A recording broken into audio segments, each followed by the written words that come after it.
So this one is an example as why it's always important to have a seat at the table. And if you're not given a seat at the table, you really need to take a seat at the table. So this comes out of Rigzone, written by Andreas XRS, titled COP28. That's the climate summit that just happened. Outcome dubbed a win for oil and gas producers. All right, so the outcome of the COP28 conference is being hailed as a landmark for its roadmap for transitioning away from fossil fuels, but the outcome is actually a win for oil and gas producers.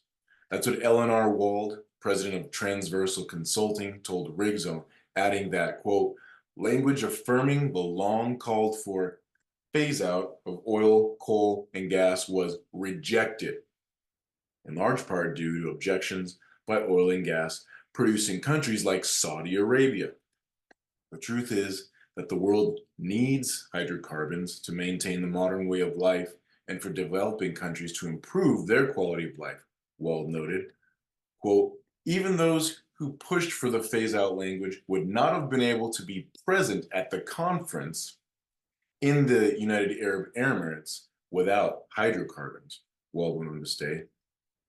The fact that the next two COP conferences are scheduled to be held in countries that are major oil and gas producers and important exporters indicates that the climate conference is fast becoming the purview of hydrocarbon producers, a Transversal Consulting president told Rigzone.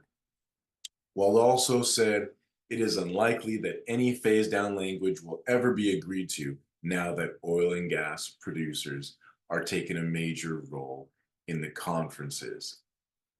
So this article goes on to talk about some of the things they did agree to. I really just wanted to highlight that part because a lot of us in the industry, we get worried when these global leaders that sometimes don't seem to have any investment even in the quality of life of their own people get together and start making decisions on how we're all going to live. But now that big time producers and countries that know and that acknowledge that they rely on big time producers are inserting themselves into the conversation is changing. So please let me know. Read the articles in the description. Check it out. Please let me know what your thoughts are in the comments. A link to this article and more obviously is down in the description. If you like what you heard, don't forget to like, don't forget to subscribe and share so you can continue to get energy, science, industry, regulatory news you need for your work and your investment in energy. Remember, with science in our hands, fossils at our feet, knowledge in our heads, and God at the helm, the future is ours to build.